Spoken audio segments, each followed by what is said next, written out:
గ్రామాలుగా తీర్చిదిద్దడం కోసం సీఎం రేవంత్ రెడ్డి సర్కార్ ప్రగతి దారులు వేస్తుందని షాద్నగర్ ఎమ్మెల్యే టీపీసీసీ ఓబీసీ విభాగం చైర్మన్ రాష్ట్ర ప్రభుత్వ రంగ సంస్థల చైర్మన్ వీర్లపల్లి శంకర్ స్పష్టం చేశారు. శనివారం నందిగామ నుండి వీర్లపల్లికి వెళ్లే రహదారి మధ్య బ్రిడ్జ్ నిర్మాణానికి హెచ్ఎండిఏ నిధులు 3.80 కోట్లతో వంతెన నిర్మాణానికి శ్రీకారం చుట్టారు. ఈ సందర్భంగా ఎమ్మెల్యే మాట్లాడుతూ అభివృద్ధి మా లక్ష్యమని, మాకు రాజకీయ కక్ష సాధింపులు లేవని, అభివృద్ధికి అందరూ స్వాగతించాలని కోరారు.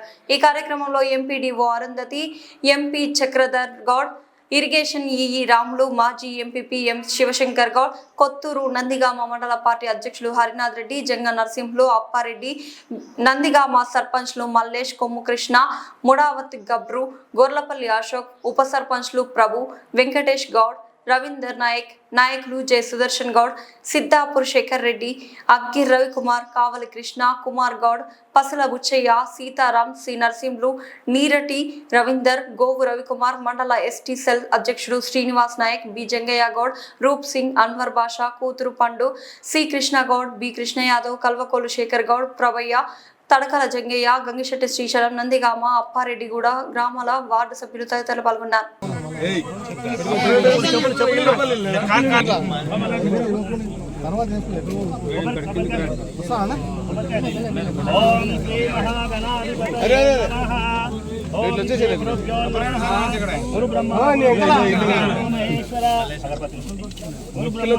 ఎన్ని కొబ్బరికాయలు తెచ్చి శివో నామ రూపాభ్యాం యాదేవి సర్వమంగళాతయో సంస్మరణాత్ పుంసాం సర్వతో మంగళం దేవీమాచమజనయంత దేవాస్తాం విశ్వరూపా పశవో వదంతే ఆనోర్వాగస్మాన్నుపస్థయితో అయం ముహూర్తోస్తు సుముహూర్తో ఆనుకూల్యతా ఫలసిద్ధిరస్తు సర్వమంగళమాంగళ్యే శ్రీ సర్వార్థసాధకే శరణ్యే త్ర్యంబకే దేవి నారాయణ అందరికీ శరణ్యే త్ర్యంబకే దేవి నారాయణీ నమోస్తుతే లక్ష్మీనారాయణాభ్యా నమః ఉమామహేశ్వరాభ్యా నమః వాణీరణ్యగర్భాభ్యా నమః పశుబృందరాభ్యా నమః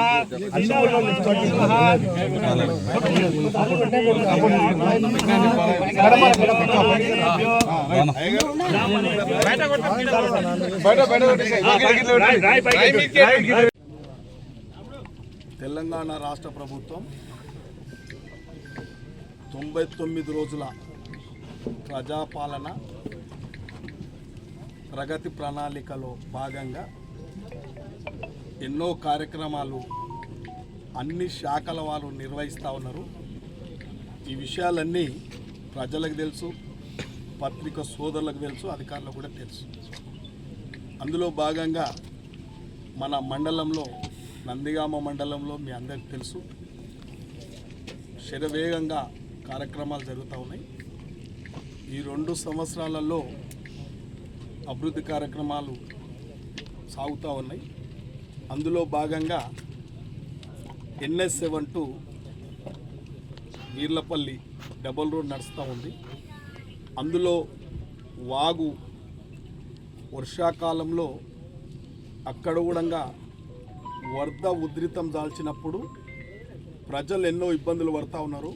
పాఠశాలలకు పోయే పిల్లలు కానీ, వ్యవసాయదారులు కానీ, ఇతర వ్యాపారస్తులు కానీ, సింబాసిస్కు కాలేజీకి పోయే పిల్లలకు కానీ చాలా ఇబ్బందులు ఉన్నాయి. కాబట్టి అది కూడా డబుల్ రోడ్ చేయడం జరుగుతుంది. అక్కడ కూడా బ్రిడ్జ్ ఏర్పాటు చేయడం జరిగింది. ఇక్కడ ఈ యొక్క నందిగామ, అప్పారెడ్డిగూడ, వీర్లపల్లి మధ్యలో ఈ యొక్క కుమ్మరికుంట అనే చిన్న గ్రామంలో ఈ యొక్క పెద్ద వాగు, మన మండలంలోనే పెద్ద వాగు, దీనిని చాలా కాలం నుంచి ఎంతోమంది ఎన్నో సమస్యలు, ఇబ్బందులు పడుతూ ఉన్నారు. ప్రయాణానికి ఎన్నో ఆటంకాలు ఉన్నాయి. వర్షాకాలంలో అయితే అటు ఇటు దాటలేని పరిస్థితి. కాబట్టి ఈరోజు మరి గతంలో కూడా మరి ఎందుకు ఈ బ్రిడ్జ్ నిర్మాణం చేయలేదో వాళ్ళ విజ్ఞతకు వదిలేస్తున్నా. కానీ ఈరోజు మనం యొక్క రంగారెడ్డి జిల్లా, మన మండలం కూడా హెచ్ఎండో పరిధిలోకి వచ్చేసింది. కాబట్టి గత ప్రభుత్వాలు కూడా, హెచ్ఎండి అధికారులు కూడా ఈ ప్రాంతం యొక్క రెవెన్యూ అంతా హెచ్ఎండికి తీసుకుపోయింది. హెచ్ఎండి నిధులు మాత్రం ఈ ప్రాంత అభివృద్ధికి ఈ యొక్క అవకాశం ఆ నిధులన్నిటిని కూడా మీరు చూస్తూ ఉన్నారు. నిధులు ఏ విధంగా రాబడతా ఉన్నాం, హెచ్ఎండే నిధులన్నీ కూడా మనకు రావాల్సినవన్నీ రాబట్టుకుంటా ఉన్నాం. అందులో భాగంగానే ఇలా హెచ్ఎండే నిధుల నుంచి అక్కడ ఒక 10 కోట్లు ఒక బ్రిడ్జ్, ఇక్కడ ఈ యొక్క బ్రిడ్జ్ పెద్దది కావాలి కాబట్టి ఏ దాంట్లో డబ్బులు జరుపు అని చెప్పి ఇప్పటికీ జాప్యం చేసారు కొందరు. కాబట్టి అట్లా కాకుండా నేను 3,80,00,000 అధికారులు కూడా ఇలా ఇంజనీరింగ్ వాళ్ళు రాముల్ సార్ కానీ హేమంత్ కానీ వీళ్ళంతా సర్వే చేసి మళ్ళా 100 సంవత్సరాలైనా ఆ బ్రిడ్జి చెక్కు చెదురొద్దని చెప్పి హై లెవెల్ బ్రిడ్జి నాకు తెలిసి మీరు చూస్తారు. ఇలా నియోజకవర్గంలో ఎక్కడ ఉండదు ఇట్లాంటి బ్రిడ్జి. ఒకటి రావిరాల చేయించిన వాళ్ళు కూడా ప్రజలు చాలా ఇబ్బంది పడేవాళ్ళు. వాళ్ళకి అక్కడ ఒక 3,50,00,000 కూడా కేటాయించడం జరిగింది. ఇందులో గతంలో ప్రభుత్వాల వల్ల హెచ్ఎండే ఇవన్నీ తిరిగి ఎప్పటికప్పుడు మనకు నష్టం జరగకుండా, మన ప్రాంతానికి నష్టం జరగకుండా, అభివృద్ధిలో ఎక్కడ నిర్లక్ష్యం చేయకుండా ఈ యొక్క వేగవంతంగా ఈ పనులు జరగడానికి ఒకటి కారణం మీరందరూ కూడా నాకు ప్రోత్సహిస్తూ ఉన్నారు. ప్రతి పత్రికా సోదరులు కూడా అందరూ కూడా సహకరిస్తున్నందుకే మన మండలం ముందుకు పోతూ ఉంది, ఇంకా ముందుకు పోతూ ఉంది, ఇంకా చూస్తారు మీరు కూడా. కాబట్టి ఈరోజు ఎవరు కనివిని ఎరిగని బ్రిడ్జ్ ఇక్కడ రాబోతాం, దీని అట్మాస్ఫియర్ అంతా చేంజ్ అయిపోతుంది. కాబట్టి మీరు చూస్తూ ఉన్నారు అన్ని రోడ్లు కూడా డబుల్ రోడ్లు అవుతూ ఉన్నాయి. మీరు చూస్తూ ఉంటారు గూడూరు డబుల్ రోడ్ కూడా మీరు చూస్తూ ఉంటారు, ఇది కూడా చూస్తూ ఉంటారు. కాబట్టి ఇది మనము హెచ్ఎండే నిధులతోని సద్వినియోగం చూసుకుంటూ ఉన్నాం. మన ప్రాంతం ఇంకా చాలా అభివృద్ధి చెందబోతూ ఉంది. కాబట్టి దీనికి ఒక ప్రణాళిక ఇలా ప్రజాపాలన ఎందుకు జరుగుతూ ఉందంటే మీరు ఏం సూచనలు ఇచ్చినా ఇలా కొన్ని రాజకీయాలు చేయబోతూ ఉంటాం. 10 ఏళ్ళు మళ్ళీ గీకిరు, 10 ఏళ్ళు ఏమనాలేమో విమర్శించొద్దు, కానీ మళ్ళా అవాకులు చెవాకులు మాట్లాడారు. ఏదో గ్రామాలల్లో ప్రజలు తాత్కాలికంగా మనల్ని ఎన్నుకుంటారు. మనల్ని ఎన్నుకున్నప్పుడు మన బాధ్యత ఏందని గుర్తించాలి. రాజకీయ నాయకులం మీరు చూస్తారు, ఎమ్మెల్యేలు ఒకసారి ఎమ్మెల్యే అవకాశం ఇస్తే ఈ ప్రాంతం ఈ నియోజకవర్గం ఎమ్మెల్యే ఏం చేస్తుండో ప్రజలంతా గమనిస్తారు. పత్రికా సోదరులు మీరు స్పష్టంగా కూడా గమనిస్తారు ఎవరేం చేస్తున్నారు. ఎలా సర్పంచులు కానీ మండల ప్రెసిడెంట్లు కానీ గెలుస్తాము, ఎమ్మెల్యేలు కూడా గెలుస్తాము. మన బాధ్యత ఏంది? ఇది ప్రజాస్వామ్యం. కొన్ని తెలిసి తెలియకూడంగా వ్యవహారం జరుగుతాం, ఎక్కడ కూడా కించపరచడం లేదు, సహకరిస్తున్నాం. మొన్నటికి మొన్న రవి కూడా అభివృద్ధి గురించి వచ్చిండు, ఏం కావాలి చెప్పు రవి అంటే మొత్తం మనకి గివి జాలు నాకంటే ఇచ్చేసినాం. మొన్న అశోక్ గారు కూడా వచ్చారు, వారు ఆ పార్టీలో కూడా వస్తే ఏమేం కావాలో చెప్పండి అని చెప్పినాం, అన్నీ కూడా ఇస్తూ ఉన్నాం. అంటే అభివృద్ధి ఆలోచన ఉండాలి ప్రతి వ్యక్తికి. రాజకీయాలు చేసేటప్పుడు చేస్తాం, మళ్ళీ ఎప్పుడు రాజకీయాలు చేసేది 5 ఏళ్ళ నాడు చేసేది, ఏమైనా ఎమ్మెల్యేకి చేసేది ఏమి ఇంకో 3 ఏళ్ళని అనుకుంటాం. అంటే గ్రామం అయితే అభివృద్ధులు చేసుకోవాలి కదా. ఇలా ఇంతమంది ఎందుకు వచ్చినాం? ఒక అభివృద్ధి కార్యక్రమంకి వస్తాం. దాంట్లో బాధ్యత మర్చి ఏదో రాజకీయాలు చేయబోతే ఇక ఏమంటాం దాన్ని మీ కుప్పగంతులు అర్థం చేసుకొని అనుకుంటే పొరపాటు. ఎక్కడ కూడా ఇబ్బంది పెడతలేం, రాజకీయ కక్షలకు పోతలేం, ఎక్కడ కూడా దుర్మార్గం అన్యాయాలు జరగనిస్తలేం. మా లక్ష్యం ఒకటే, అభివృద్ధి మా లక్ష్యం, అభివృద్ధి మా ఏదున్నా అభివృద్ధి ముందుకు తీసుకుపోతాం. మీరు అర్థం చేసుకోండి, 4 పైపులు వేయలేని పరిస్థితి 10 ఏళ్ళల్లో. 10 ఏళ్ళల్లో 4 పైపులు వేయనోడు ఇలా పెద్ద పెద్ద మాటలు మాట్లాడతారు. దీనికి సాక్షాత్తు 4 కోట్ల రూపాయలు చేయడం జరిగింది. ఇలా మీరందరూ కూడా అర్థం చేసుకోండి, ఈ యొక్క అభివృద్ధికి అందరు సహకరించండి. చిన్న చిన్న విభేదాలు ఉంటే ఏమన్నా అధికారుల దృష్టికి మా దృష్టికి కూడా తీసుకురండి. చిన్న చిన్న పొరపాట్లు జరుగుతుంటాయి, అవన్నీ కూడా గోరంత కొండంత చేసుకుంటూ పోతే పత్రికా సోదరులు కూడా అర్థం చేసుకోవాలి, అధికారులు కూడా సర్పంచులు కూడా అర్థం చేసుకోవాలి. ఇలా ఎమ్మెల్యేకు మళ్ళా ఎమ్మెల్యేకి అన్నీ తెలుసు, గ్రామాలలోకి వెళ్ళి వచ్చినాము, కక్షలు తెలుసు, పగలు తెలుసు, పట్టింపులు తెలుసు, ఓ పన్ను పట్టుకుంటే ఏం చేయాలో కూడా తెలుసు. అంత తెలియని ఏం కాదు. కాకపోతే అన్నీ మర్చి అట్లా కాదు, మంచిగా పోవాలి, అందరితో సామరస్యంగా పోవాలనేదే మన ఆలోచన, మన విధానం. అందరు తెలిసి విషయాలు. కక్ష కడదాం అంటే కడపడో దాటనియాలి అంటే అటువంటిది లేదు ఇప్పుడు. ఆ లక్ష్యం పెట్టుకోలేదు. కాబట్టి అందరు గమనించి నడుచుకోవాలని చెప్పి కోరుకుంటూ, మరి ఈ యొక్క బ్రిడ్జికి నేను స్థానిక సర్పంచులకు నాయకులు కూడా చెప్తా ఉన్నా, కాంట్రాక్టర్ అనేటువంటి కూడా ప్రత్యేకంగా ధన్యవాదాలు చెప్తున్నాను. ఎందుకంటే ఈ కాంట్రాక్టర్లు చాలా ధైర్యంతో ఈ ఎమ్మెల్యే ఏం సహకరిస్తున్నాడు ఏమవుతుంది అనేది ఎక్కలేని కాంట్రాక్టర్లు మన దగ్గరకు వస్తాయి. ఎందుకు వస్తారు అనేది మనం అర్థం చేసుకోండి. అక్కడ సేట్ గారు కూడా ఉన్నారు, దర్గా ఏమవుతుందో చెప్తాడు సేట్ గారు కూడా. అలా తనకు 15 కోట్లు ఇచ్చినాం. ఆ సర్పంచ్ ఏం చేయాలో ఏం అర్థమవుతలేదు. సర్పంచ్ అంతేనా సర్పంచ్ గెలిచిండు, ఏం చేయాలో అర్థమవుతలేదు.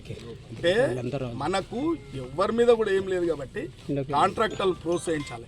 చిన్న చిన్న ఐటీకి అడ్డంకులు పెడితే కాంట్రాక్టులు పనిచేద్దామని వస్తే చిన్న చిన్న మెలకలు పెట్టి ఆ కాంట్రాక్టులను పనిచేయనీయకుండా ఏదో ఇబ్బందులు పెట్టే కార్యక్రమం చేయొద్దు.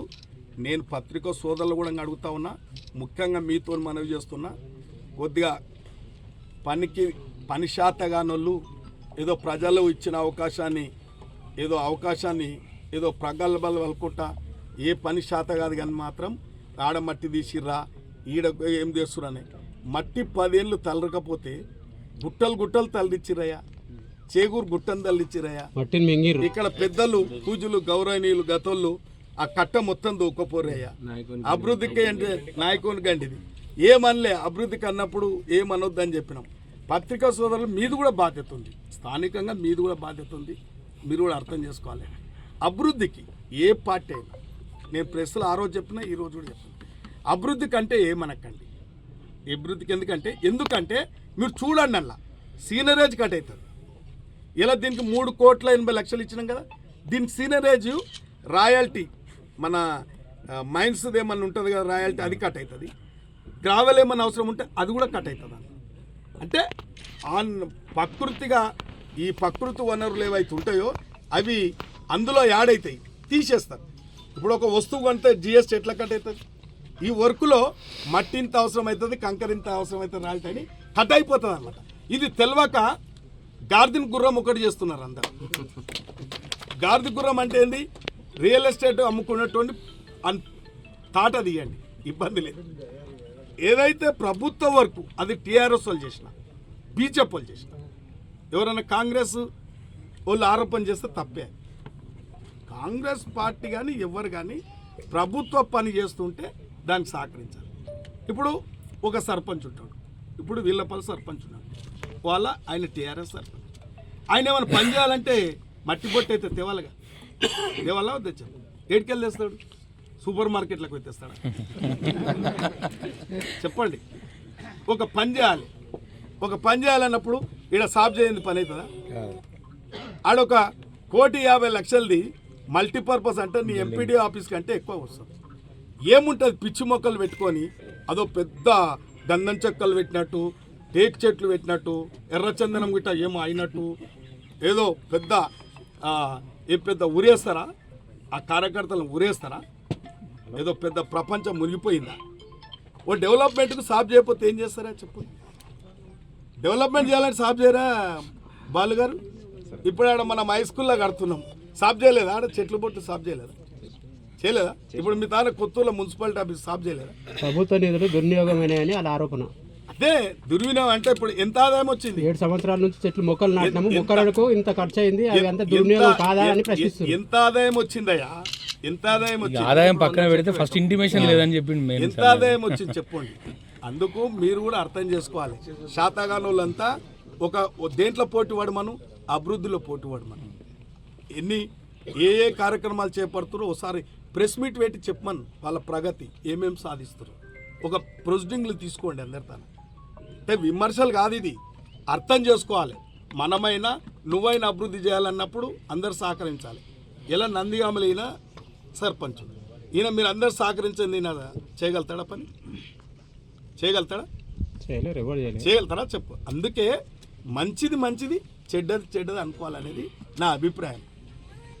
మేము ఎప్పుడన్నా మీ సాక్షి చెప్తున్నా, ఎప్పుడన్నా మట్టి దొంగిలిస్తుర్రు వార్తారు, సాక్షాత్ మీరే ఉన్నారు కదా, ఎక్కడని చెప్పినా ఎక్కడన్నా దొంగలు గుట్టు చప్పుడు కాకుండా మింగుతున్నారని చెప్పి మీ దృష్టి తెచ్చినాం. అది వాస్తవం అబ్బా. నేను గిట్ట ఏమైనా చెప్పినా చెప్పండి, తెలియలేదా?